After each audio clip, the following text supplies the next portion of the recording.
Well, I think the film was very, very kind indeed to Amin. I would have expected the film, if it was meant to give a true picture of General Amin, to say much more and to give more about his torture, the murders his men have committed, the brutal activities of his army, and which, to me, is organized as if it was a terrorist organization to terrorize the civilian population. Can you tell me how, in fact, it goes about that terrorizing? Well, a mere knock at the door may end up by the head of the family being pushed into a boot of a 504 Peugeot car or BMW, and that will be the end of him. I know of a person who was at one time a deputy minister, I think in the East African community. He was killed.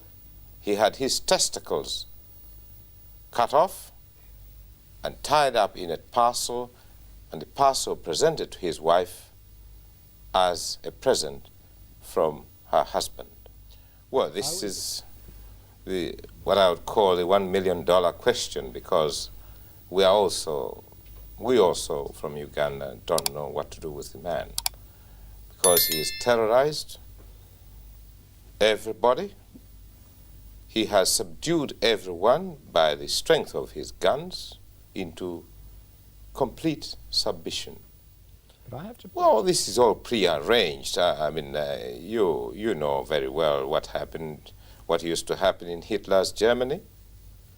I mean, he laid on, this is nothing new in history, in recent history, recent human history. But at the same time, I mean, it doesn't mean to say that Hitler's regime in Germany was an acceptable regime following freedom, principles of freedom, fundamental human rights, and the rest. Yet Hitler used to attract huge crowds. In simple words, sir, is he mad?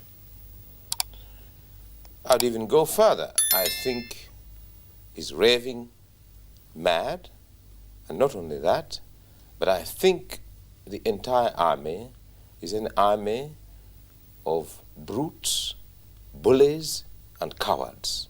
Because without the guns manufactured either in the East or in the West, they wouldn't, by themselves, have been able to keep in suppression the 10 million people of Uganda.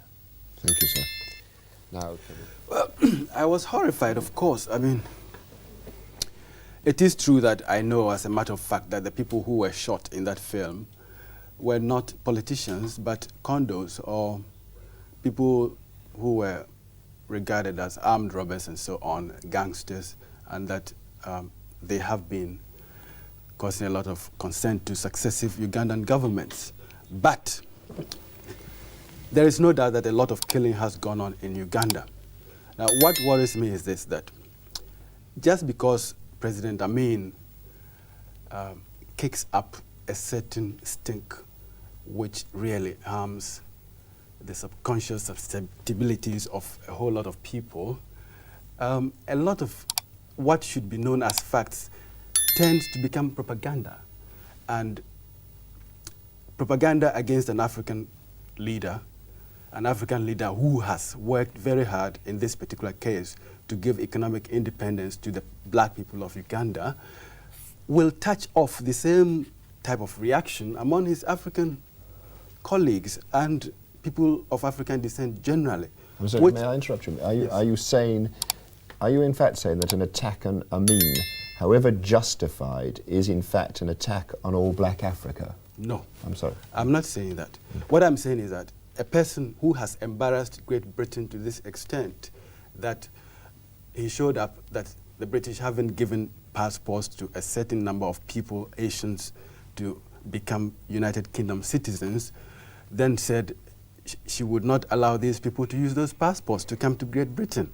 Now, when he did that and this got around, shuttling Mr. Jeffrey Rippon up and down to go and see him to prevent these people coming to a country that they had legitimately been accepted as citizens of. This type of thing cannot be dissociated in the end from what is said about him. And therefore, a lot of sympathy does go to him. But these killings are awful, and it is in his own general interest, it is in the interest of the black race that he supposes or says he wants to serve, that they should stop. What does the rest of Well, his excesses are deplorable. His language, I would myself wish that he used this genuine touch he has to communicate with his people in a more positive way. Do you think he can? I mean, do you think Yes.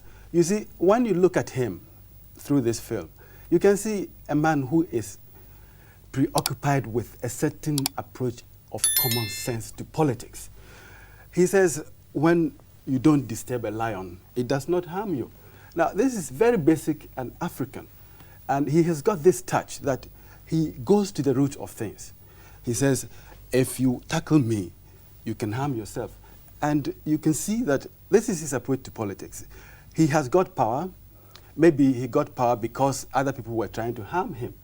And he wants to protect this power. He doesn't want to lose it. And he will use every possible weapon he's got to keep it.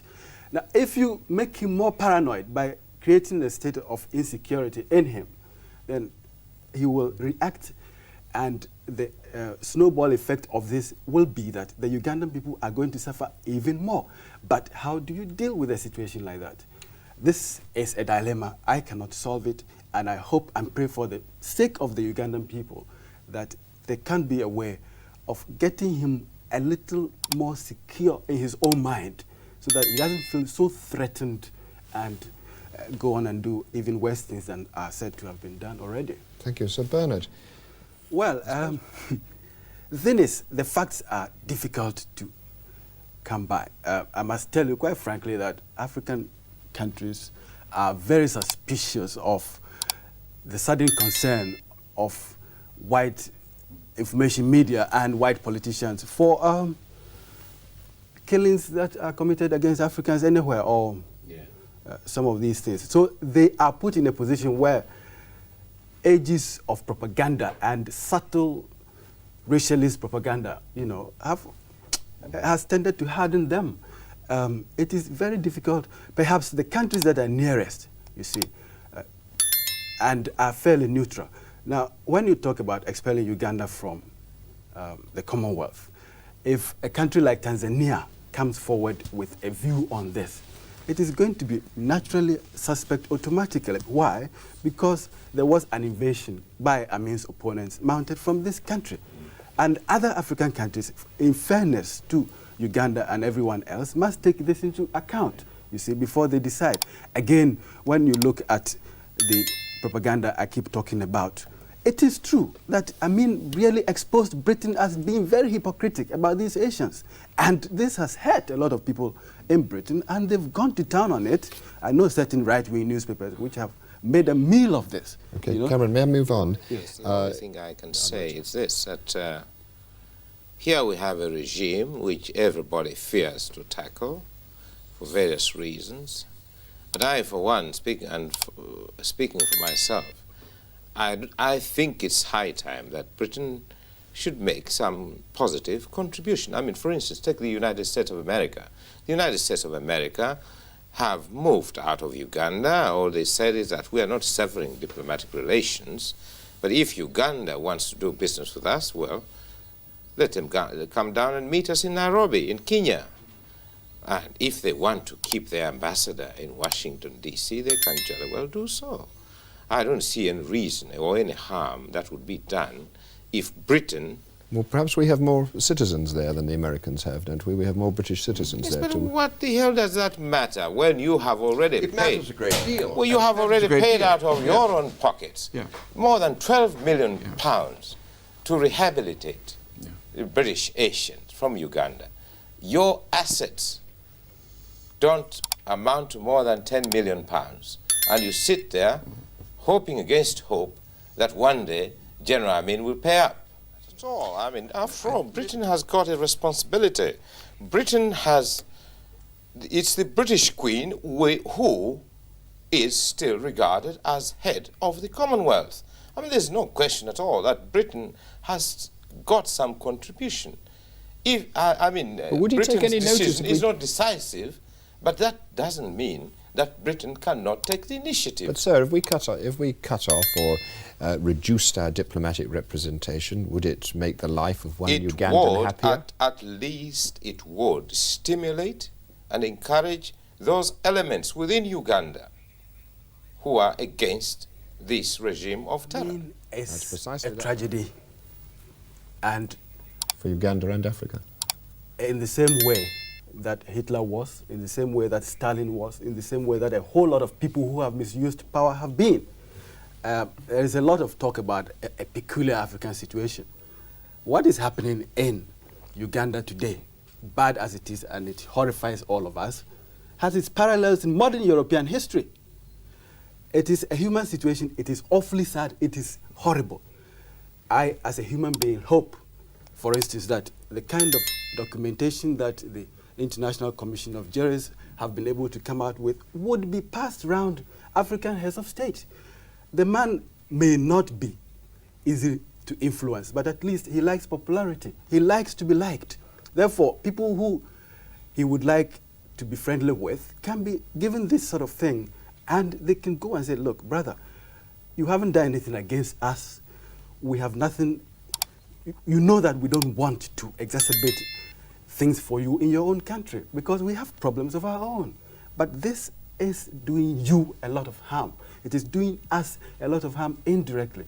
What can you do about it? I think the OAU can do this. The OAU has been doing this. It is not only by propaganda and shouting and carrying out arms that you can achieve a certain objective. What is the objective? That the people of Uganda should have a safe life, that they should have a good economy to live in and be peaceful like all other peoples in the world. And this can be done. I can even suggest that in this particular position, because of the sheer strength that the man has got, and his charisma is enormous, precisely because perhaps he's one of the few African leaders to come forward now out of the underprivileged group. He speaks English like a boy who has only had 5 years of education. He might do better carrying out his whole government in Swahili, which he understands much better. Yes, all right. Now, you've seen leaders who have polished accents, who have good mannerisms, who can, live and communicate with everyone else at a certain level. But he comes as a sergeant major to organize the whole country in this sort of way. And he does matter to the Ugandan people. And influence, therefore, must be used to make him better than he is at the moment. Thank you, Cameron. Thank you.